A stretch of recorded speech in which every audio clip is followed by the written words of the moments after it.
Hello everyone, welcome to my YouTube channel. Okay, আবারও হাজির হলাম আপনাদের মাঝে নতুন একটি টপিক নিয়ে। তো আপনারা জানেন এই চ্যানেলটা কেন ক্রিয়েট করা? এই চ্যানেলটা মূলত জাপানে যারা যেতে চান তাদের এ টু জেড গাইডলাইন দেওয়া, কোন ভিসায় যাবেন বা কিভাবে যেতে পারবেন খুব সহজে, এই সমস্ত বিষয়ে আলোচনা করা আর কি।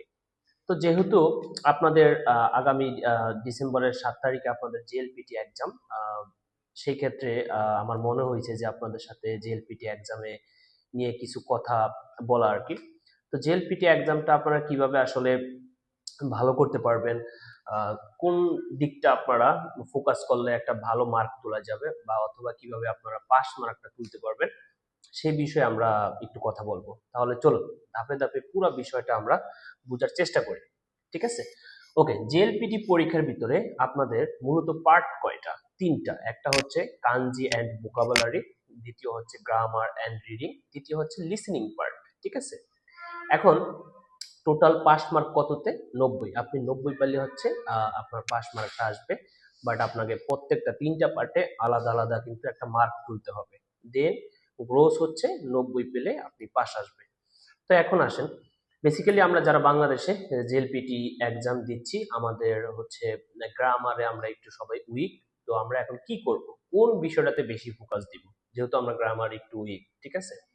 সেক্ষেত্রে আমার পক্ষ থেকে আপনাদের জন্য, সকল পরীক্ষার্থীদের জন্য সাজেস্ট থাকবে আপনারা হচ্ছে কানজি অ্যান্ড ভোকাবুলারি পার্টটাকে একটু গুরুত্ব দেন।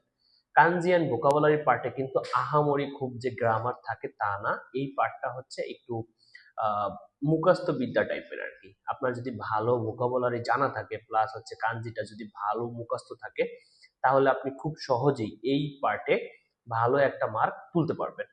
ধরেন আপনি এই পার্টে 60 মার্ক, প্রত্যেকটা পার্টে আমরা জানি। এখন আপনি যদি কানজি অ্যান্ড ভোকাবুলারি পার্ট থেকে মিনিমাম 50 মার্ক ক্যারি করতে পারেন, তাহলে আপনার বাকি লাগে কত পাস করতে? 40 মার্ক। ঠিক আছে? যেহেতু আপনি এই পার্টি 50 তুলে ফেলছেন, তো এখন দেখেন গ্রামার নিয়ে ভয়ের কোনো কারণ আছে?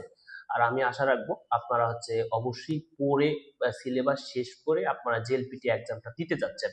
তো এখন আপনারা যদি গ্রামার পার্টে কত মার্ক? 60 মার্ক। গ্রামার পার্টেও আপনি যদি একটু পড়ে যান, কম করে হলেও 30-এর নিচে কেউ পাবেন না, 30 পাবেন। তো এবার হিসাব করেন, আমরা কানজি অ্যান্ড ভোকাবুলারি পার্টে ধরলাম 50, গ্রামার পার্টে ধরলাম 30, কত হয়েছে? 80। এখন পাস করতে লাগে কত? আর 10 মার্ক। লিসেনিং, তো লিসেনিং আহামরি যে খুব কঠিন তা না, ভয় পাওয়ার কিছু নেই। আপনি রিল্যাক্স একটা বিষয় শুধু বোঝার চেষ্টা করেন। লিসেনিং এ সবসময় মুন্দাই 3 এবং 4, এই দুইটা পার্টকে আপনি টার্গেট করবেন। এই দুইটা পার্টে হচ্ছে মূলত গ্রেডিং টাইপের ছোট ছোট লিসেনিং থাকে। আপনি যদি মুন্দাই 3 এবং 4 ভালো করতে পারেন, তাহলেও লিসেনিং পার্ট থেকে ভালো একটা নাম্বার ক্যারি করতে পারবেন। তো লিসেনিং এ যেহেতু আমাদের ভয় কাজ করে, আনুষঙ্গিক অনেক বিষয় আছে, সেই জন্য লিসেনিং এ যদি আপনি কম করে 20 মার্কও পান, তাহলে কত আসলো আপনার? ওইখানে কানজি অ্যান্ড ভোকাবুলারি পার্টে ধরলাম 50, গ্রামার পার্টে 30, লিসেনিং এ 20, তাহলে হচ্ছে 100। টোটালে আপনি আলাদা আলাদা আপনার মার্কও চলে আসলো। গ্রোস মার্ক হচ্ছে আপনার 90 থেকে আরো 10 মার্ক বেশি পেলেন, 100 পেলেন, এবং ভালো একটা মার্ক চলে আসলো। তাহলে আহ পুরো বিষয়টা কি, নির্দিষ্ট একটা পার্টে আপনি ভালো করে টার্গেট নেন। ঠিক আছে? যেমন আপনি একটু ভোকাবুলারি পড়লেন, কাঞ্জি পড়লেন, একটু গ্রামার পড়লেন, এভাবে না, আপনি একটা পার্টকে একটু বেশি গুরুত্ব দেন। আমার সাজেস্ট থাকবে আপনাদের জন্য কানজি অ্যান্ড ভোকাবুলারি যে পার্টটা আছে, এটাকে টু মাচ আপনারা ইম্পর্টেন্স দেন, টু মাচ এটার উপর প্রেশার দেন।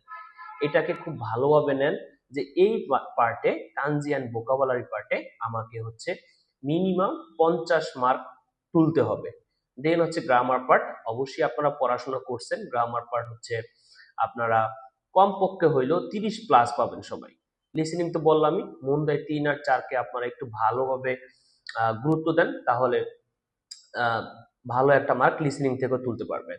তো আশা করি সবাই পুরো বিষয়টা বুঝতে পারতেছেন কোন পার্টটাকে এখন থেকে আপনাদের বেশি গুরুত্ব দিতে হবে। তো আপনাদের সবার জন্য দোয়া রইল, শুভকামনা। আপনারা সবাই যেন জেএলপিটি পরীক্ষায় পাশ করেন এবং আপনাদের স্বপ্নটাকে পূরণ করতে পারেন।